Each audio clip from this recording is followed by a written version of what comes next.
भाई मैं तो कई बार स्टॉक मार्केट में फंस जाता हूँ, हालांकि मेरे में पेशेंस होती है, मेरा रिस्क मैनेजमेंट अच्छा होता है, मैं वेट करता हूँ, अल्टीमेटली निकल जाता हूँ। पर कई बार महीना लग जाता है, कई बार 3 महीने लग जाते हैं, कई बार 6 महीने लग जाते हैं। और फार्मा स्टॉक्स में तो मुझे कम से कम 1.5 से 2 साल लग गए। क्या आप किसी स्टॉक में फंसे हैं? जरूर कमेंट में बताइए। और आज मैं आपको लोगों को कैसे ऑपरेटर जो है, हमारे ऑपरेटर को लोग बुरा टर्म कहते हैं, ऑपरेटर एक ट्रेडर है, पावरफुल ट्रेडर है, उसके पास कैश पावर होती है, वो कैसे लोगों को फंसाता है, आज इसकी हम चर्चा करेंगे। किस तरह से स्टॉक मार्केट के प्राइस मूवमेंट को देख के लोग फंसते हैं, आज इस बात की बड़ी गहरी चर्चा हमारी वीडियो में है, जिससे आपका काफ़ी ज्ञान बढ़ेगा। और आप भी मुझे बताइए, आप किसी स्टॉक में फंसे हैं तो उसका नाम कमेंट में जरूर लिखिए। मैं सारे कमेंट पढ़ता हूँ, समझ रहे ना आप मैं क्या कह रहा हूँ।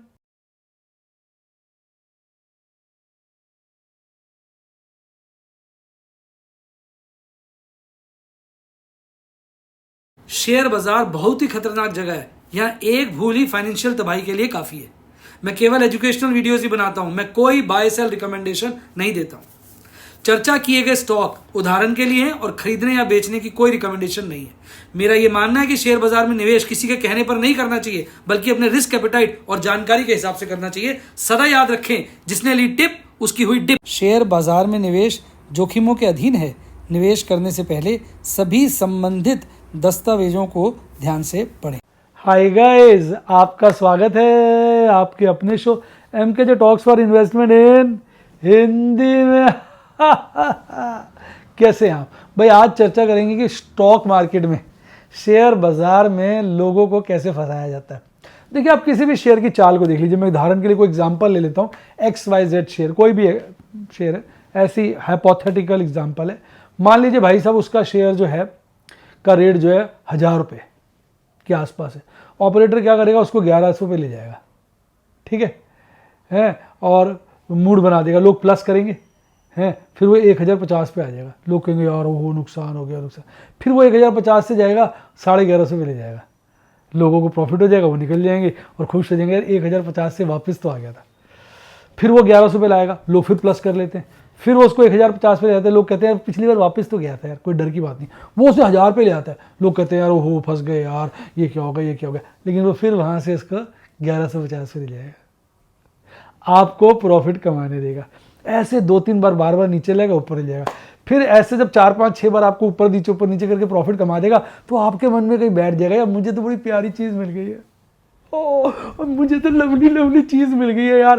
यानी आपको पहले कई बार प्रॉफिट कमाने का मौका दिया जाएगा और फिर आपका विश्वास जीता जाएगा शेयर के प्राइस मूवमेंट से, और आपको लगेगा ये शेयर तो सोने की खदान है, इसमें तो जी भर के हाथ डालो और पैसे निकालो, हाथ डालो पैसे निकालो, हाथ डालो पैसे निकालो, हाथ डालो पैसे निकालो।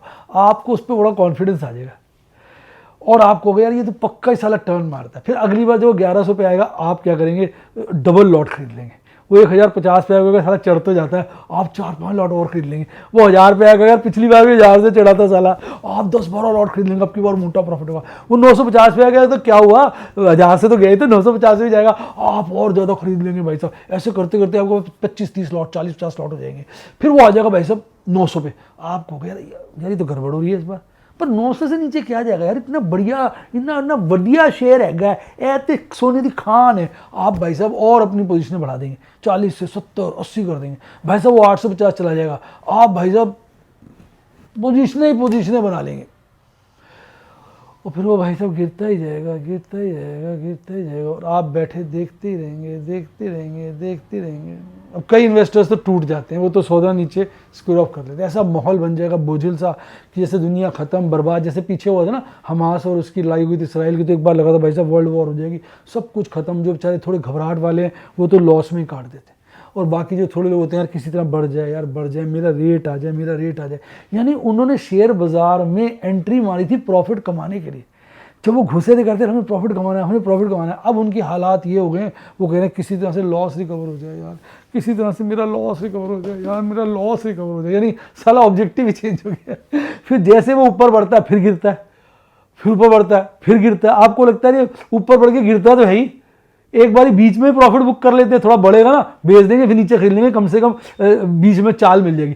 थोड़ा बढ़ेगा आप बेच देंगे, थोड़ा और बढ़ेगा आप सारा बेच देंगे, सारा फिर बढ़ता ही चला जाएगा, पता चलेगा आपका माल सस्ते में ही कट गया।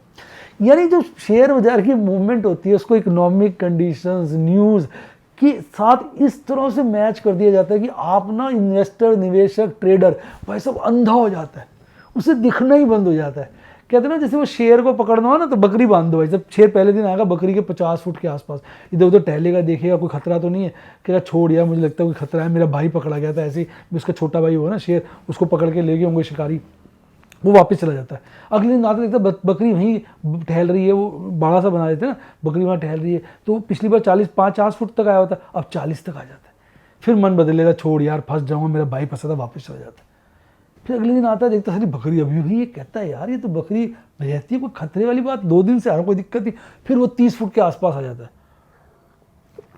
फिर उसका मन बदल जाता है। वो शिकारी जो होता है ना बस बैठा होता है ताक के सब्र से, कहता है बकरे की माँ कितने दिन खैर मनाएगी, कभी तो छुरी के नीचे आएगी। तो पता शिकारी जो बैठा हुआ है, फिर अगले दिन आएगा वो 30 फुट के आसपास चला जाएगा, फिर हिम्मत करके वापस चला जाएगा, अगले दिन आएगा 20 फुट के आसपास आ जाएगा, खैर कोई पंगा ही नहीं है, फिर 10 फुट के आसपास आ जाएगा, फिर सोचेगा पकड़ लूँ, कहेंगे रहन दे यार, शेर कहेगा रहन दे यार कोई चक्कर ना हो, वापस चला जाएगा। अगले दिन फिर बकरी खड़ी है, कहेगा चक्कर ही कुछ नहीं है, एकदम जैसी बकरी को झपट्टा मारेगा पता चलेगा वो उनके पिंजरे में फंस गया, शिकारी ने शिकार कर लिया।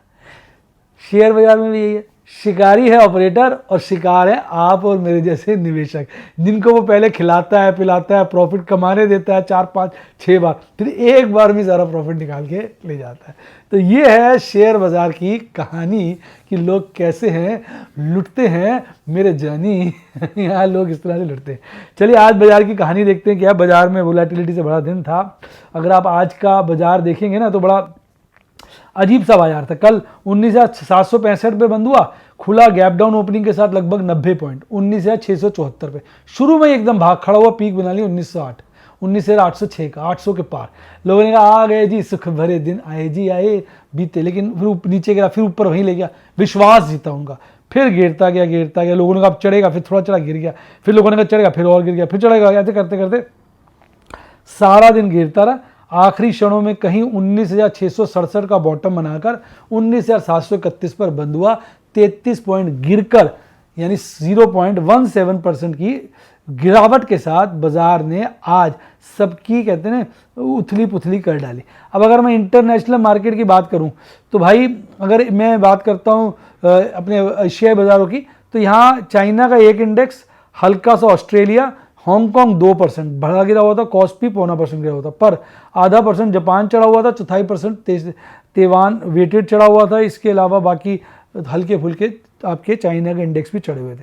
अब अगर मैं ये चलता हूँ कहाँ पर, यूरोप, तो भाई साहब गदर कट रही है, सारे इंडेक्स हरियाली में, सारे एक भी नहीं, सारा मोएक्स भी आज हरियाली में, नहीं तो वो उल्टा चलता है। और सबसे ज़्यादा तेजी आपका स्टॉकहोम में 2.25% की, और 1% से ज़्यादा की लंदन में, 1% के नज़दीक पेरिस में, सीएसई में, सीएसई मतलब पेरिस, डैक्स मतलब जर्मनी में, और आपके स्विट्ज़रलैंड एसएमआई में भी 1% से ज़्यादा की तेज़ी, यानी बहुत बड़ा खुशनुमा मूड बना हुआ है। आइए चलते हैं अमेरिका की तरफ। तो अमेरिका की अगर हम बात करते हैं तो वहाँ पर आपका कनाडा और ब्राज़ील हल्के फुल्के हरियाली में, पर डाउ जोन्स, S&P 500, नैस्डैक गिरे हुए हैं, स्मॉल कैप हल्का सा हरियाली में, यानी सब बाजार अपने अपने हिसाब से निवेशकों को लूट रहे हैं, खसोट रहे हैं। तो ये तो थी आज की यहाँ की कहानी। अगर आप कैंडलस्टिक चार्ट पे देखेंगे तो मैंने आपको कल भी कहा था बाजार में मोमेंटम अच्छा बन गया है, और आज बाजार ने अपर बोलिंजर बैंड के पास क्लोजिंग ली है। 3 दिन से लगातार हरी कैंडलें बन रही हैं, 50 डेज मूविंग एवरेज के ऊपर बन रही हैं, यानी सारी अच्छी बातें। थोड़ा बड़ा वाला चार्ट दिखाता हूँ, इसमें सारी अच्छी बातें देखो, सारी अच्छी बातें। बस यहाँ पर एक गैप छूटा हुआ है आपका, फिर यहाँ पर एक गैप छूटा हुआ आपका, यहाँ पर 4 गैप छूटे हुए हैं इस बार, हो गया ना 4, एक ये हो गया, बाकी में लाल लाल लाइन से दिखा दिया है। और कैंडलें बड़ी स्ट्रांग है, बहुत स्ट्रांग है, यानी ओवरऑल जो है टेक्निकली बाजार तेज है। और आपका RSI हल्का सा नीचे हुआ है, हल्का सा, पर 60 के आसपास है। और MACD चार्ट पे लगातार बड़े बड़े हिस्टोग्राम बन रहे हैं, यानी ओवरऑल बाजार में मजबूती है। अब बात करते हैं मार्केट मूड की। पर मार्केट मूड देखो, ये टिकर टेप से मैं लेता हूँ, कितनी वैलिडिटी है, कितना रिलायबल है, मेरे लिए कहना मुश्किल है, मैं इसको हल्का फुल्का इंडिकेटर मान के चलता हूँ। तो मार्केट मूड आज जो है थोड़ा सा और ख़राब हुआ है, और वो 48 से गिर के 45 के लपेटे में आ गए, फियर में हम चल रहे हैं। और अगर हम बात करें अंतर्राष्ट्रीय फैक्टर्स की, तो थोड़ा सा US डॉलर इंडेक्स गिरा है, अच्छी बात है। ब्रेंट क्रूड ऑयल काफ़ी गिरा है, तो ये बहुत अच्छी बात है। रुपया साला थोड़ा सा महंगा, ये बुरी बात है, और ये भी अब अच्छा खासा गिर रहा है, अच्छी बात है। यानी ओवरऑल अंतरराष्ट्रीय इंडिकेटर्स हमारे तरफ हैं, और आज भी नेट खरीदारी आई है, लेकिन एफआईज ने डार्लिंग डरा दिया है। कैश सेगमेंट में बिकवाली, इंडेक्स फ्यूचर में बिकवाली, स्टॉक फ्यूचर में खरीदारी, और आपके डीआईज ने भी आज माल बेचा, यानी एफआईज ने डीआईज ने माल बेचा, कुल मिला के 1000 करोड़ के करीब की बिकवाली आई है। तो ये अपने आप में चिंता का विषय है। एक्चुअली क्या हुआ है कि जो कैपिटल एडिक्वेसी का चक्कर होता है ना, ये जो अनसिक्योर्ड लोन देते हैं एनबीएफसी, उनको पहले मेरा ख्याल 100% रखना पड़ता था उसके अगेंस्ट कैपिटल, अब वो 125% कर दिया है। मुझे एग्जैक्ट याद नहीं, 25% बढ़ा दिया, या तो 125% से 150 कर दिया, 100 से 125 कर दिया। इसका इम्पैक्ट क्या होता है कि जो उनकी एबिलिटी टू गिव लेंडिंग होती है एनबीएफसी की, वो कम हो जाती है। एनबीएफसी अनाप शनाप भाग रहे थे क्योंकि वो बहुत ज़बरदस्त अनसिक्योर्ड लैंडिंग कर रहे थे, अब उनकी कैपेसिटी टू गिव लैंडिंग कम हो जाएगी, जिससे क्या होगा, रेट ऑफ इंटरेस्ट बढ़ जाएंगे, बोरो करने के भी और लैंड करने के लिए भी। इसको नेगेटिव माना जाता है, इसलिए सारे एनबीएफसी स्टॉक गिरे हैं। बाकी मैं अपना थोड़ा सा इसमें कॉन्ट्रेरियन ओपिनियन दूंगा। तो मेरा ये मानना है कि जब ऐसे हालात आते हैं ना, तो आरबीआई उस चीज़ को बंद नहीं करना चाहता, वो उसको कंट्रोल करने की कोशिश करता है। वो ऐसा नियम बनाता है कंट्रोल, वो रीजनेबल सा नियम डाल देता है, तो उससे मैंने देखा ज़्यादा फर्क नहीं पड़ता। तेजी का माहौल होता है ना, तो परवाह नहीं होती। जैसे कहते हैं ना, बैटिंग में कोई बैट्समैन फॉर्म में है, वो चौके छक्के लगा रहा है, तो जो गेंदबाज होता है वो उसको और तेज गेंद फेंकता है। तो तेज गेंद पर चौका छक्का लगाना आसान होता है, क्योंकि उसको हल्का सा टच कर दो सही डायरेक्शन में, तो गेंद में इतनी फोर्स होती है कि उड़ती हुई चली जाती है। तो मैं ज़्यादा क्रिकेट का शौकीन नहीं हूँ, लेकिन मैंने एक आध बार देखा, कुछ एक शॉट्स देखता था, तो उसमें देखता बहुत तेज गेंद आई। जो बल्लेबाज इतना एक्सपर्ट था, वो गेंद को सामने की तरफ नहीं मारता, तेज गेंद आगे से आ रही है, ज़्यादा जोर से सामने की तरफ मांगेगा तो उसको बहुत ज़्यादा डबल एफर्ट से उसको मारना पड़ेगा ना।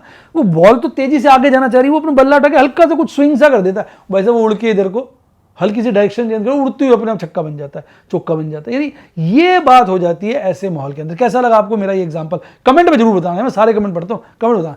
तो होता है कि जब बाजार गर्म होता है ना, तो अगर आरबीआई लोग तो लेने के मूड में है, तो परवाह नहीं करते, इंटरेस्ट बढ़ गया तो क्या। जैसे आपने मूड बना लिया कि मुझे फला फोन लेना है, मान लीजिए आपका आईफोन लॉन्च हुआ, आईफोन 15, आपने मैक्स प्रो लेना है, अब लेने जाते हो 2-4 हज़ार रुपये महंगा मिल रहा था, डिस्काउंट नहीं मिल रहा था, तो ज़्यादातर लोग खरीद खा देते हैं। हमारे इतना बेवकूफ़ लोग होते हैं ना, वो वेट करते हैं कि नहीं यार कोई अच्छी स्कीम में लेंगे, ऐसे पैसे बर्बाद नहीं करेंगे, क्योंकि हम थोड़े कंजर्वेटिव लोग हैं। शेयर बाजार में बहुत कंजर्वेटिव हैं, डरते रहते हैं, हर जगह मुनाफा बनाने की कोशिश करते हैं। लेकिन जो शेयर दिल लोग होते हैं, फेंकने वाले लोग होते हैं, वो कहते हैं छाड़ यार, की रखा है और दे दा यार, तो वो उस चीज़ को खटाक से ले लेते हैं। तो इसी तरह जो इस वक्त लोन लेने वाले लोग हैं, वो तो मजबूत दिल के हैं ना। हमारे जैसे लोग लोन नहीं लेते क्योंकि हम तो डरपोक हैं, वो तो लोन लेने में होशियार हैं, तो वो देखते नहीं इंटरेस्ट क्या, इंटरेस्ट की बात ना कर, तू लोन दे वाली बात, मूड आ गया है।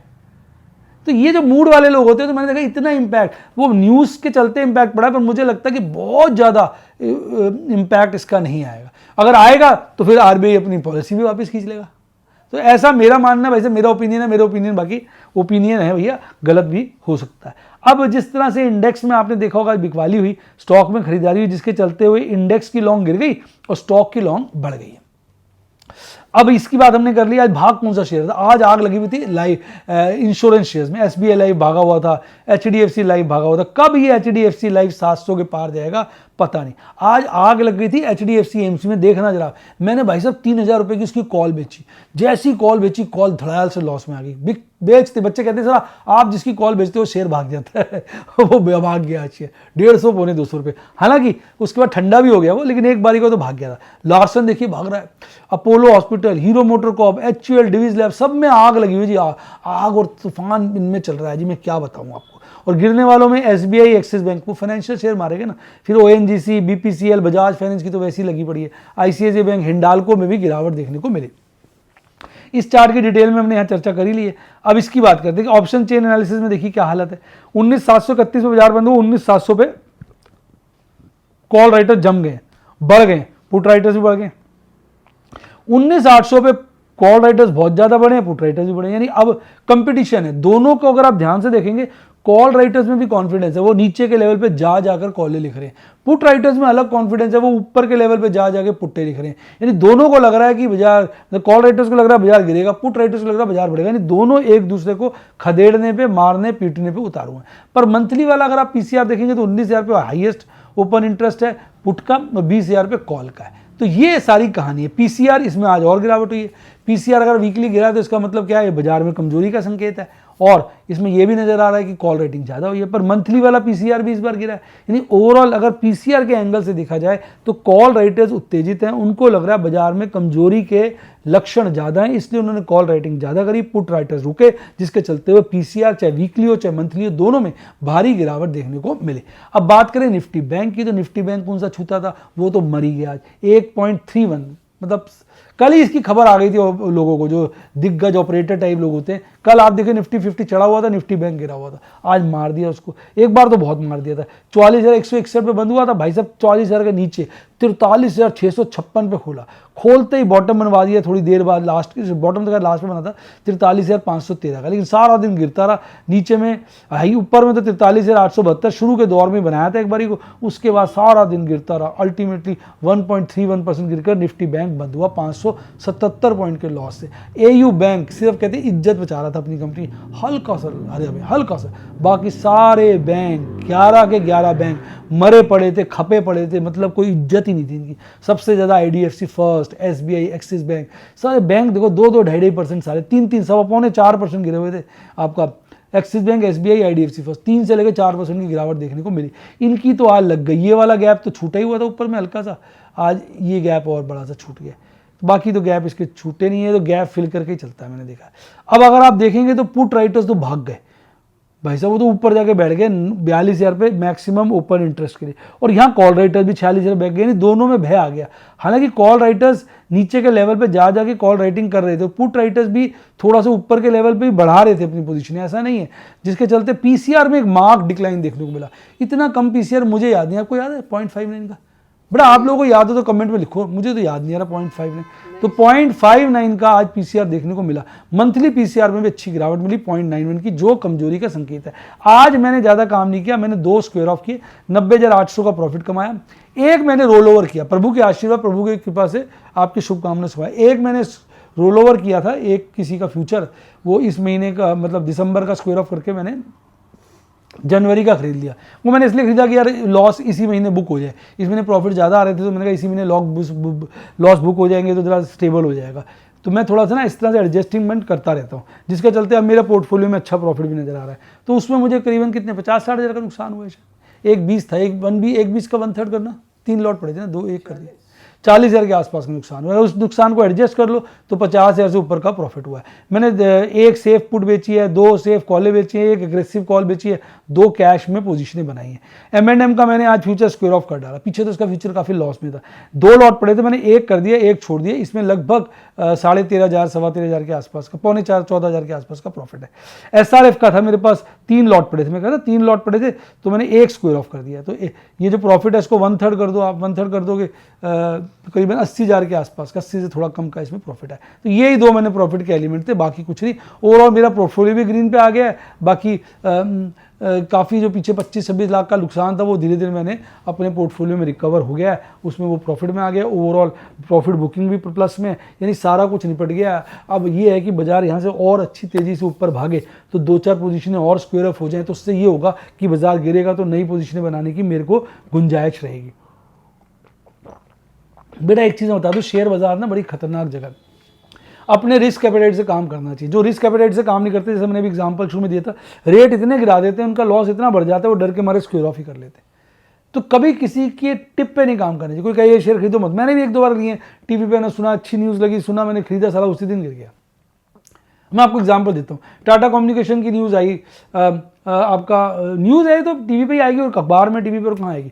टाटा कम्युनिकेशन इंडसइंड बैंक को MSCI इंडेक्स में ले लिया, मुझे लगा चढ़ेंगे, मैंने इनमें थोड़ा सा गेम बनाया, वो सलाह नुकसान ही हो गया, वो गिरती गई, वो चढ़ी ही नहीं।